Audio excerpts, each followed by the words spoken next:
Pernahkah kalian bayangkan, saat kita mengantar anak sekolah di pagi hari, atau saat kita berobat ke puskesmas tua di sudut Jakarta, bahwa mungkin saja tembok-tembok kokoh itu, aspal yang kita injak itu dibangun dari air mata dan keringat para wanita malam. Ini bukan konspirasi. Ini adalah sejarah yang sering kita lupakan. Tentang bagaimana tubuh perempuan pernah menjadi mesin uang bagi negara yang sedang bangkrut. Dari para nyai yang tak punya hak suara, hingga gadis-gadis remaja yang dijanjikan sekolah tapi berakhir di barak militer. Selamat datang di channel Obrolan Haris. Hari ini, mari kita buka lembar sejarah yang penuh luka ini, bukan untuk menghakimi, tapi untuk mengerti.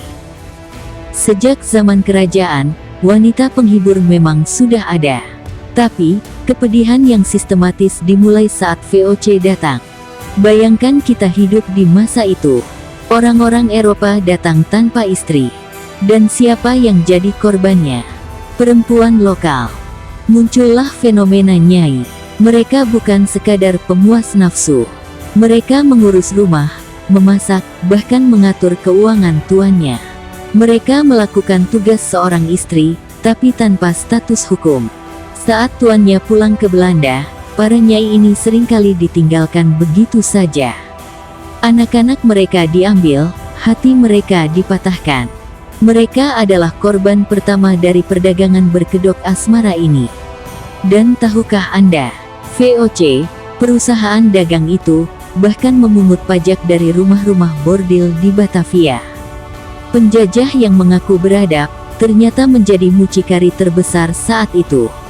Jika era Belanda adalah tentang eksploitasi, maka era Jepang tahun 1942 adalah mimpi buruk yang sesungguhnya. Ini adalah bagian paling menyakitkan bagi kita sesama wanita. Jugun Ianfu. Ribuan perempuan Indonesia, mungkin seusia adik atau anak gadis kita, ditipu. Mereka dijanjikan akan disekolahkan ke luar negeri, dijanjikan pekerjaan layak untuk membantu orang tua. Tapi janji itu palsu. Mereka diangkut truk militer, dipaksa melayani nafsu tentara di rumah penghibur. Mereka bukan pelacur. Mereka adalah korban pemerkosaan massal oleh negara. Banyak dari mereka yang selamat memilih bungkam seumur hidup, membawa rahasia itu sampai mati karena rasa malu. Padahal, aib itu bukan milik mereka. Aib itu milik perang dan kekuasaan yang biadab.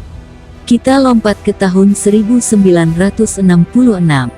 Jakarta saat itu bukan kota metropolitan seperti sekarang. Jakarta adalah kampung besar yang bangkrut. Kas daerah kosong, rakyat lapar, utang menumpuk. Tapi di sudut Senen dan Tanah Abang, pelacuran liar menyebar seperti wabah. Lalu hadirlah Gubernur Ali Sadikin, atau Bang Ali. Seorang marinir yang tegas. Bang Ali punya pilihan sulit.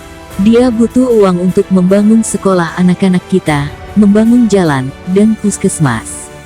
Tapi rakyat terlalu miskin untuk ditariki pajak. Akhirnya, dengan logika yang pragmatis, Bang Ali melihat potensi dari dosa yang berserakan di jalanan. Logikanya sederhana tapi menamparkan, jika pelacuran tidak bisa dimusnahkan, maka lokalisir. Dan pungut pajaknya.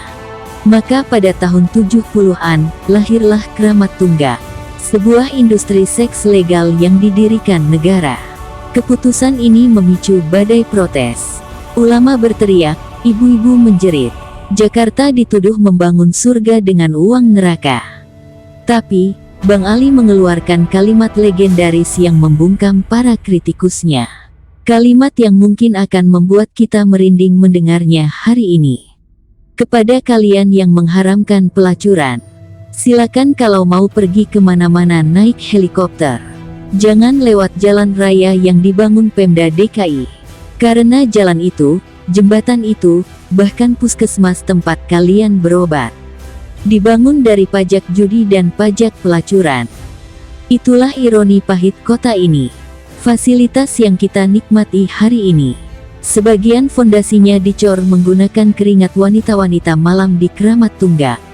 Di Surabaya pun sama, Gang Doli pernah menjadi lokalisasi terbesar di Asia Tenggara, menghidupi ekonomi ribuan warga sekitarnya, sebelum akhirnya ditutup oleh Ibu Tri Risma hari ini.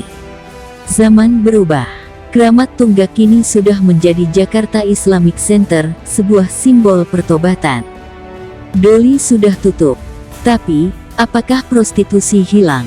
Tidak, ia hanya berpindah. Dari gang becek yang bau, pindah ke layar smartphone yang hening dan privat. Sebagai sesama wanita, sejarah ini mengajarkan kita satu hal pahit. Bahwa selama dapur tidak mengebul, selama biaya sekolah anak mencekik, dan selama kemiskinan masih ada, menjual tubuh seringkali dianggap sebagai jalan keluar terakhir. Kita menengok ke belakang, ke masa lalu, bukan untuk menghakimi mereka yang sudah tiada. Mungkin mereka adalah seorang ibu yang berjuang agar anaknya bisa sekolah. Mungkin mereka adalah anak yang berbakti pada orang tuanya yang sakit. Moralitas memang penting, tapi sejarah membuktikan, moralitas seringkali kalah saat berhadapan dengan perut yang lapar. Terima kasih sudah menyusuri lorong waktu bersama kami. Jika teman-teman merasa cerita sejarah seperti ini penting untuk dijaga, jangan lupa tinggalkan jejak dukungan kalian. Tekan tombol like dan subscribe agar kita bisa terus menggali cerita-cerita Nusantara yang tersembunyi. Sampai jumpa di lembar sejarah berikutnya.